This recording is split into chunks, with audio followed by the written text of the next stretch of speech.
بسم الله الرحمن الرحیم. دوستان عزیز ما، فرصت دیگری به حمدالله شد که باز هم با همان عنوان معروف زنگ تفریح دقایقی در خدمت دوستان باشیم.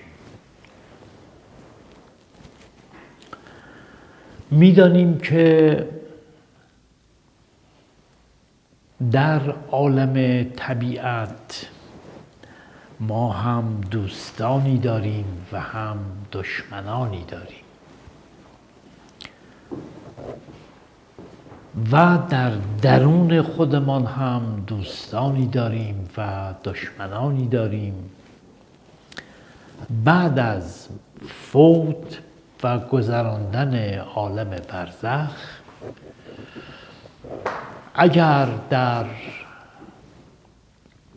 کار ما به دوزخ الهی کشید، در آنجا دیگه فقط دشمنانی داریم و اگر کارمان به جنت الهی موکول شد، در آنجا فقط دوستانی داریم. خب این فرمول کلی را همه میدانیم. در عالم طبیعت، عالم ماده مولکولی که الان هستیم،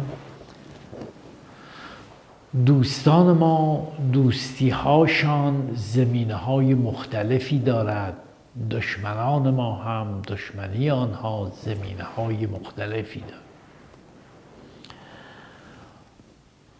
شکی نیست که کسانی که دوست ما هستند، بعضی دوست دارند ما مثلا در سلامت باشیم، بعضی دوست دارند ما در ثروت شهرت باشیم، بعضی دوست دارند ما در عافیت باشیم، بعضی دوست دارند در راحت و انواع و اقسام آرزوهایی که دوستان ما میکنند.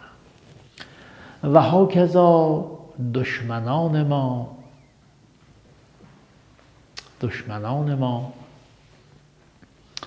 اونها هم هر دشمنی بر یک اساس و پایه‌ای بنای عداوت با ما را می‌گذارند.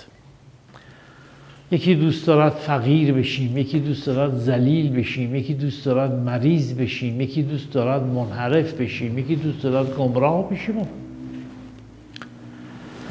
مسئله دیگر آن است که ما در میان دشمنانی که داریم، هم از طایفه انسان ها هستند، هم از طایفه جنیان، در حالی که دوستان ما در عالم طبیعت فقط از طایفه انسان ها هستند و ما دوستی از طایفه جنیان نخواهیم داشت. مؤمنان جنیان و خوبهاشون هم حالا معلوم نیست که با ما دوست باشند، مشخص نیست. علی القاعده باید اینطور باشد، ولی خب خیلی قابل اثبات نیست البته. اما اون غیر مؤمنان از جنیان که قطعاً با ما دشمنی سرسخت دارند. اتفاقاً اصل دشمنی با ما انسان ها از ناحیه همون جنیان است که سرکرده اونها یه جنی است به نام ابلیس و اون ابلیس سپاهیانی دارد، ذریه‌ای دارد، دم و دنبالچه‌ای دارد، لشکریانی دارد و بساطی دارد برای خودش، که معلومه که در زمینه‌های مختلف می‌خواهد با انسان دشمنی کند. اما اصل دشمنی این ابلیس و سپاهیانش با ما بر گمراه کردن ماست. بر گمراه کردن ما. اگر شیطان، خدای تعالی فرموده است که یعدکم الفقر، شما را از فقر میترسانه، این به خاطر این است که میگه این در فقر احتمال لغزشش هست. بس من اینو از فقر بترسونم که این به خاطر ترس از فقر بلغزه. اساس دشمنی و عداوت ابلیس و طایفه جنیان قاصد و دنبالچه ابلیس و ذریه او به هر صورت مبناش بر گمراهی انسان است. میخواد یک کاری بکنه که انسان دست از پرستش خداوند برداره تا زبانش پیش خداوند دراز بشه، بگه من گفتم که همشونو منحرف میکنم، دیدی کردم. اصل دشمنی ابلیس با خدای تعالی است.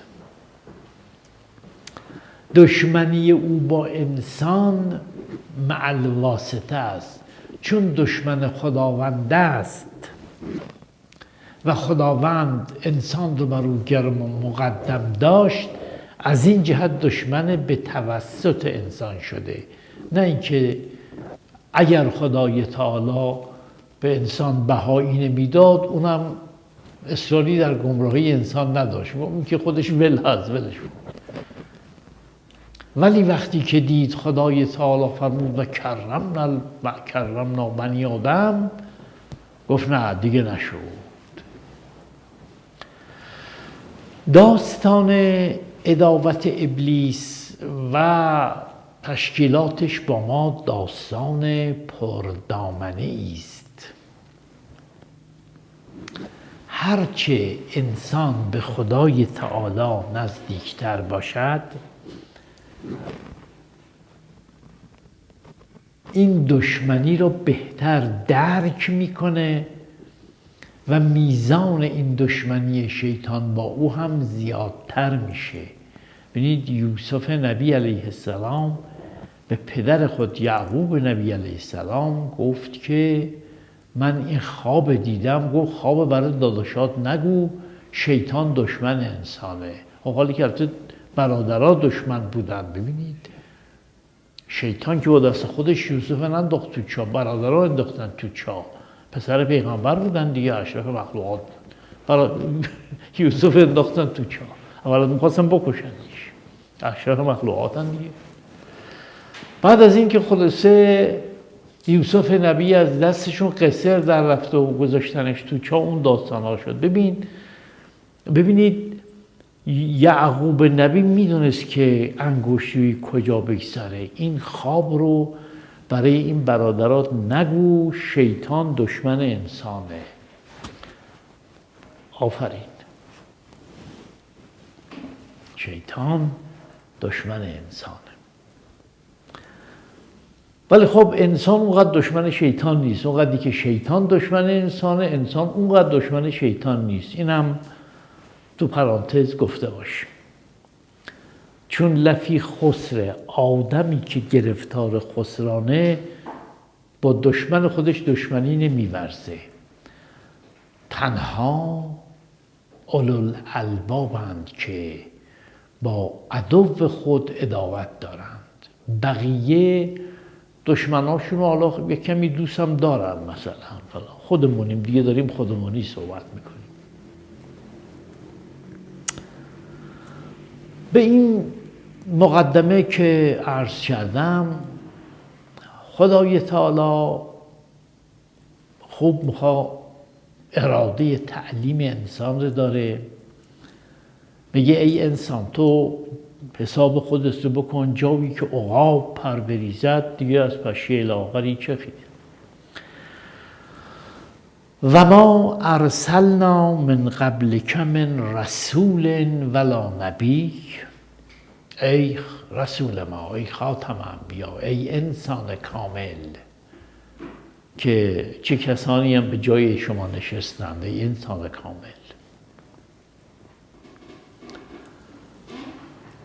ای انسان کامل، و ما ارسلنا من قبلک من رسول ولا نبی الا اذا تمنا القى الشیطان فی امنیته. گفت چی شده ها؟ بفرمایید. بله بله.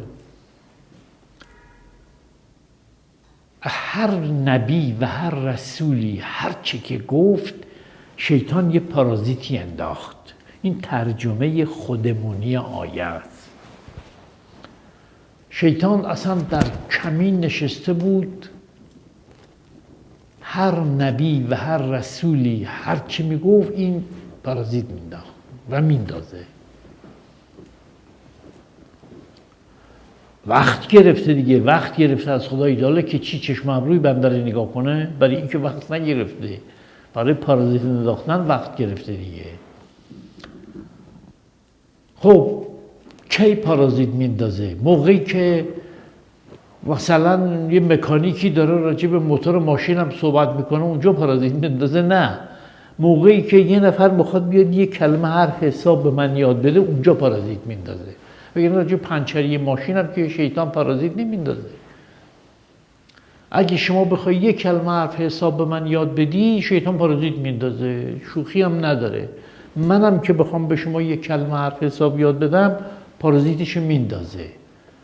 من و شما که هیچ، میگه نبی و رسول هر وقت تمنی که به معنای آرزو پروری در ذهن و به معنای ابراز مطلوبات در عین هست، هر موقعی که این رسولان و انبیاء الهی علیهم السلام در دل تمنا کردند که بگویند و وقتی که عملاً گفتند،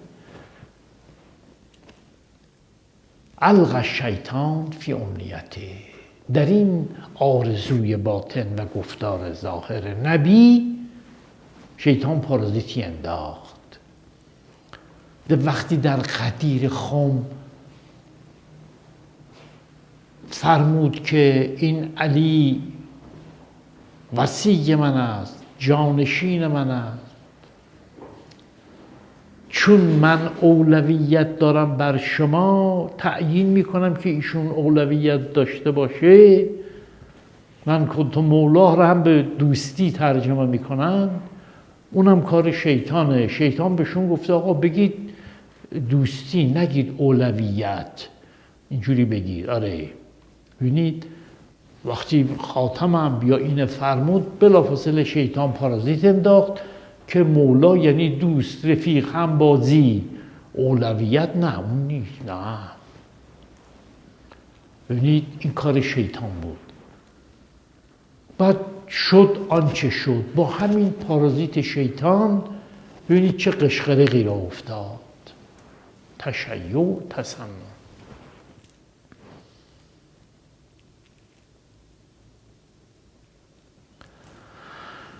روی این جهت دوستان خدای تعالی فرمود که هرگاه که یک نبی و رسولی تمنی فرمود، القی الشیطان فی امنیته، شیطان پارازیتی انداخت. خب پارازیت شیطان هم بالاخره نمیتوانیم بگیم که بی اثره. چطور بی اثره؟ بی اثر نیست، نه. هر پارازیتش برای هر کسی در حد خودش مؤثره، قطعا و یقینا، الا ان یشاء الله، دیگه مگر اینکه خدای تعالی عنایتی بفرماید، اون دیگه بحث دیگری است. خدای تعالی بعد از اعلام و اعلان این خطر فرمود که فینسخ الله ما یلقی الشیطان، ولی خداوند اون پارازیت های شیطان رو پاک میکنه، اون طول موجا رو خارج میکنه. وگرنه حریف بود شیطان انسان رو. به هر صورت و اشراف داریم، میدونیم دیگه، اون ما رو میبینه ما رو نمیبینیم. خب کی حریف میشه؟ مثلا اون دیگه. لشکریان اون ما رو میبینن، ما لشکریان رو نمیبینیم. به نظر شما کدوم دست بالا رو داریم، ما یا اونا؟ اونا دیگه. بنابراین در این قسمت هم خدای تعالی فرمود بله اونا البته دست بالا رو دارن، اونا شما رو میبینن شما اونا رو نمیبینید، پس اونا برای شما مسلطن، این هست بله. ولی خدای تعالی سنتش این نیست که چون اونا از جهت مادی دست بالا رو دارن، اشراف دارن، ما رو میبینن ما اونا رو نمیبینیم، اونا دیگه هر کاری دلشون بخواد بتونن بکنن. واقعا دوستان اگر اونا آزادی عمل داشتن یک لحظه نمیذاشتن ما رو در روی زمین بند بشیم، میکشتن ما رو. اونا ما رو میبینن ما اونا رو نمیبینیم، هزار کار میتونستن بکنن، ولی خب خدای تعالی اجازه نداده. ببینید اونا تفنگش دارن، فشنگ هم تو تفنگشون هست، خدای تعالی قدرت شلیک را ازشون سلب کرده، وگرنه شلیک میکردن. تفنگ پر دارن ها، ببینید تفنگ پر دارن ولی قدرت شلیک نداره، همین فقط. در نتیجه در این قسمت هم که نبی ما و رسول ما هر تمنی بفرماید شیطان پارازیت میندازه، بله این کار میتونه بکنه، بله این درست. اما خدای تعالی فرمود فینسخ الله ما یلقی الشیطان، آنچه را که شیطان به عنوان پارازیت ابراز کرد، خدای تعالی فرمود ما اونو محو میکنیم، نسخش میکنیم.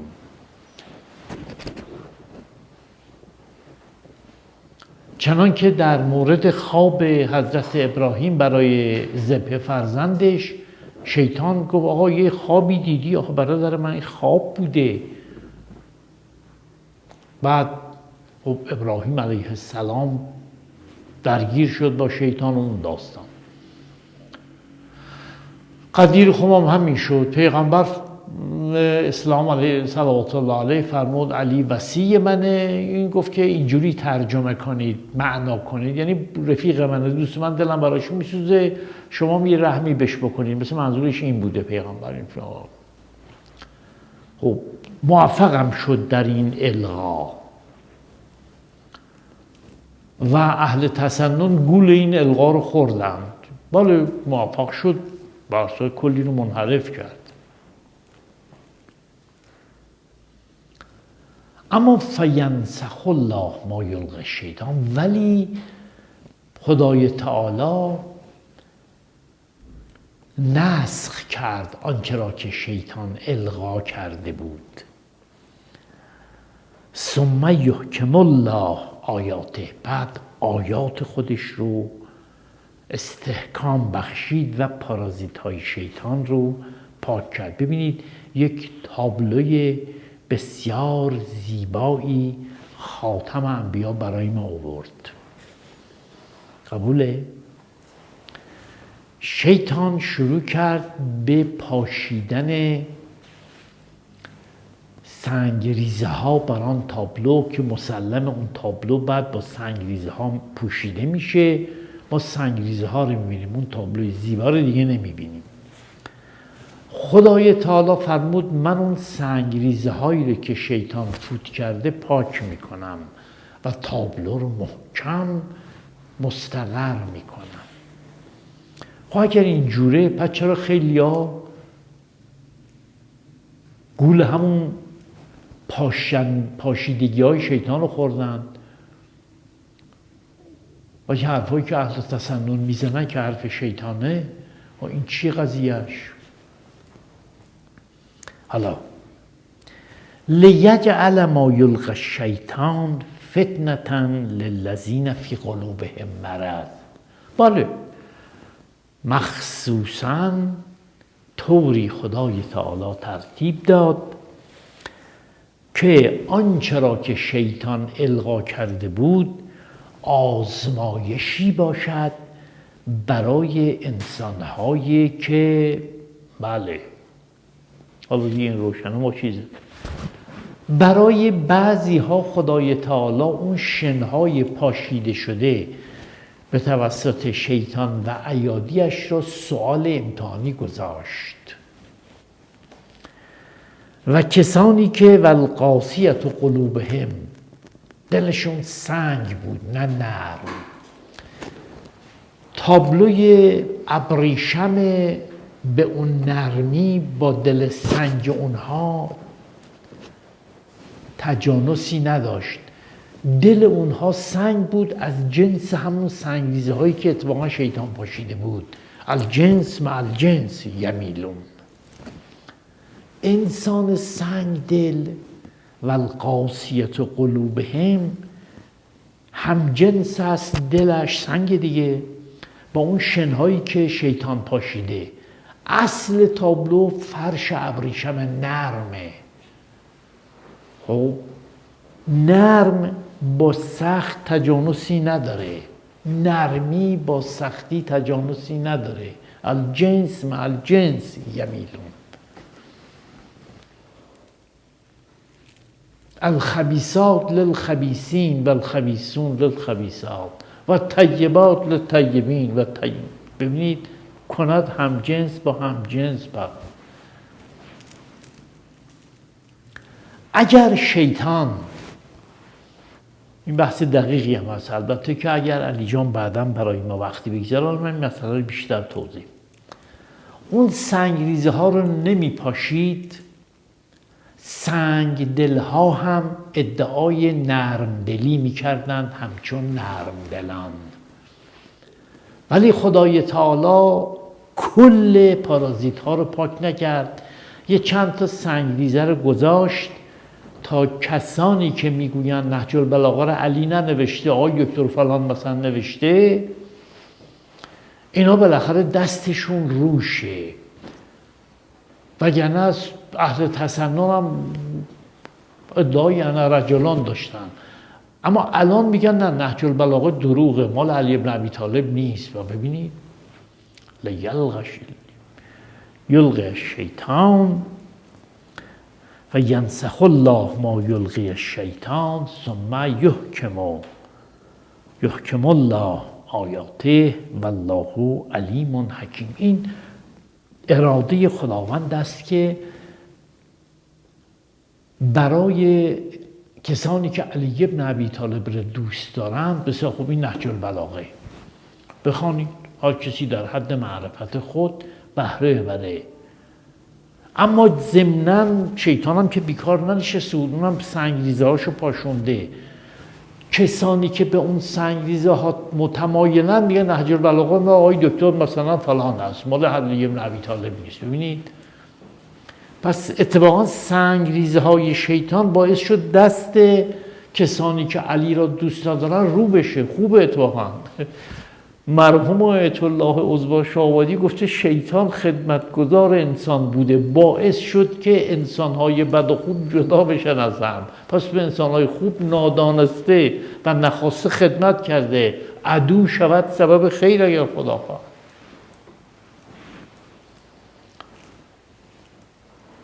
اگر شیطان این پارازیت‌ها رو نمینداخت، دشمنان علی هم مثل ما دوستان علی همون ادعا رو داشتن، ولی خب شیطان اون سنگریزه ها رو انداخت که به خاطر اون سنگریزه ها، به احترام اون سنگریزه ها صفشون جدا بشه از ما. امتاز الیوم ایها المجرمون، جدا شید ای مجرمان امروز از غیر مجرمان. اصلا مبنا اینه. این امتاز الیوم مال البته ساعت قیامت کبراست که خداوند می‌فرماید که مجرمین از غیر مجرمین جدا شن. در عالم طبیعت اینجور نیست که. در عالم طبیعت کسانی که میگن نهج البلاغه مال علی بن ابی طالب هست و کسانی که میگن نخیر دروغ قلابیه، اینا با همن.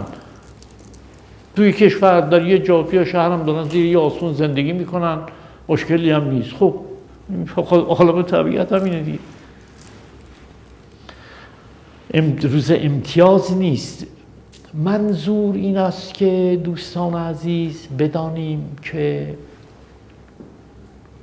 همچنان که شیطان در وقتی به ما میگه علی جان در عالم خارج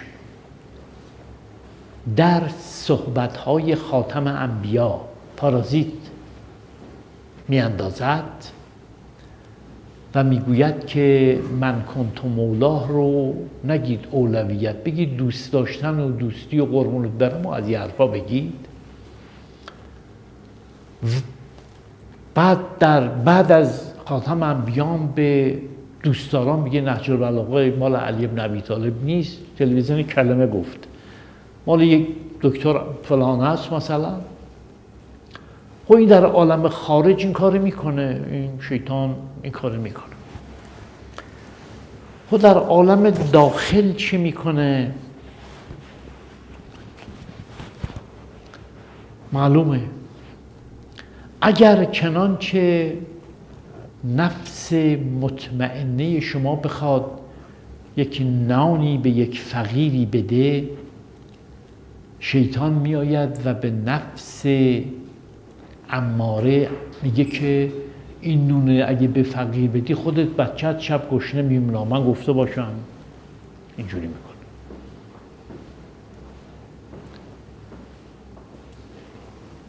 درسته؟ همچنان که در عالم خارج وسیله هدایت در عالم خارج چیه دوستان؟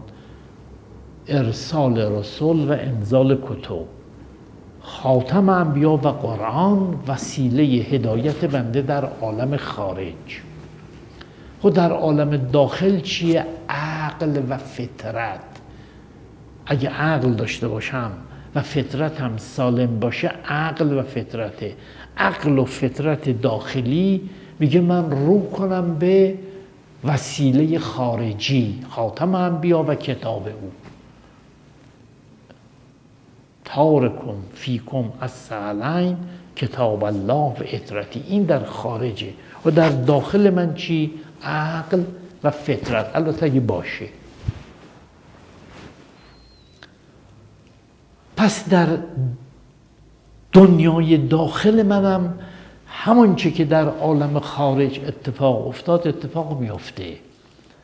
اگر رسول اکرم به من بفرماید که من کنت مولا فهذا علی مولا، شیطان میاد میگه آقا جون میدونی چیه؟ این مولا منظورش اینه که مثلا نازش کنیم اینجوری. و اینو به من میگه شیطان، میگه منظورش از مولا اینه. بیکار نمیشینه که. برای من میاد حرف پیامبر را تفسیر میکنه، تشریح میکنه، معنی میکنه. آخه من چقدر باید بدبخت باشم که تفسیر حرف پیامبر را از شیطان گوش کنم.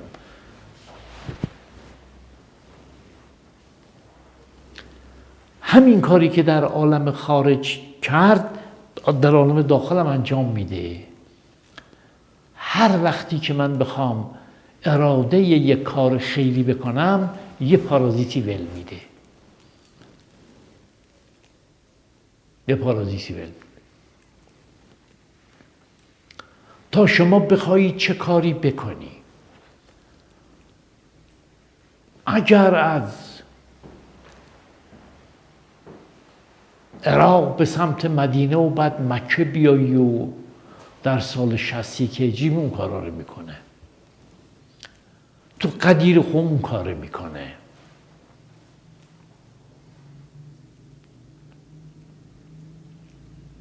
در زمان ائمه ما اون کارا رو میکنه. بیکار ننشسته.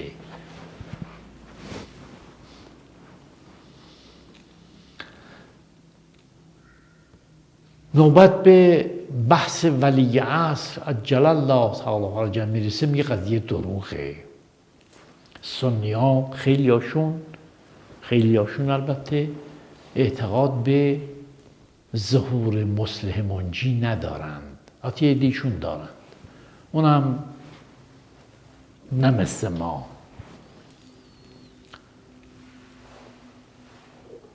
ما میگوییم که صحابی پیغمبر آن کسی است که مصاحب صحبت اوست، نه اینکه هر کسی دور و بر او پلکید که اون نمیشه صحابه. اینا میگن نه، هر کسی یه دایره میکشن، میگن هر کی تو این دایره بود صحابی پیغمبره، عثمان هم هست، علی هم هست، آره کارت هست، پنیر هم هست. مثل آشپزخونه، تو آشپزخونه هم کارت پیدا میشه هم پنیر.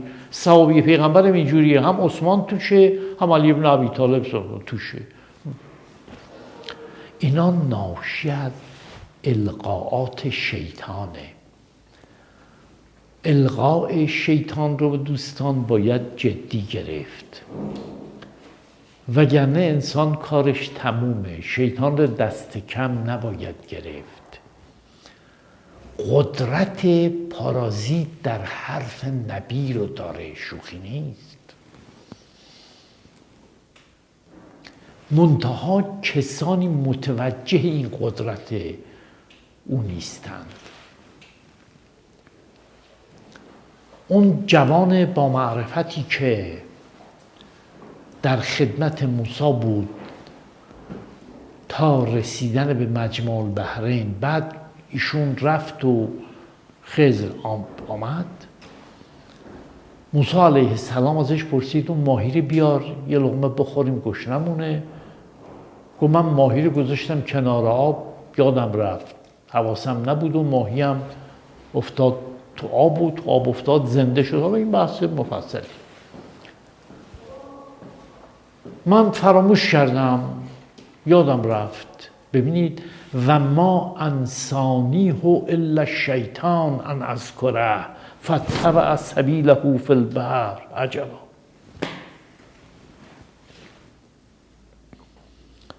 اما من یادم رفت آن ماهی رو، یادم رفت. چرا یادت رفت پسر جان؟ فانسانیه ما انسانی الا شیطان. شیطان از یادم برد.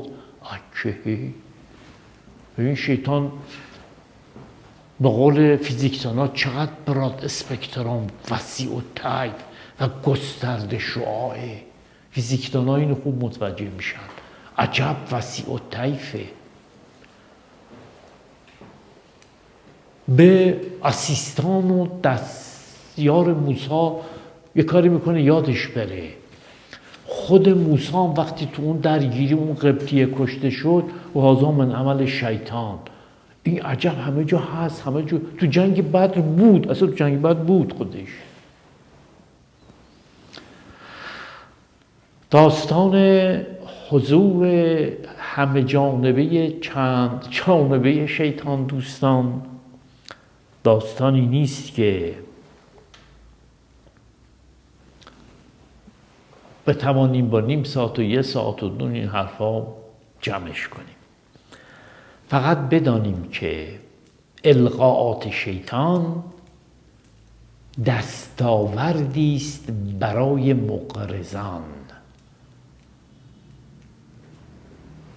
خدای تعالی خب میتوانست اصلا کل آنچه که شیطان بگوید اصلا نسخ و محو بکنه، ولی خب این کار رو هم نفرمود. به سبب جدا شدن صف سنگ دلان از نرم دلان و این از عنایات و الطاف الهی است. امتاز الیوم، جدا شوید از هم دیگه. هیچ چیزی برای انسان خوب بهتر از جدا شدن از آدم بد نیست. در این مورد باز هم اگر علی جان برای ما وقتی بگذاره برای شما صحبت‌هایی خواهیم کرد. و السلام علیکم و رحمت الله.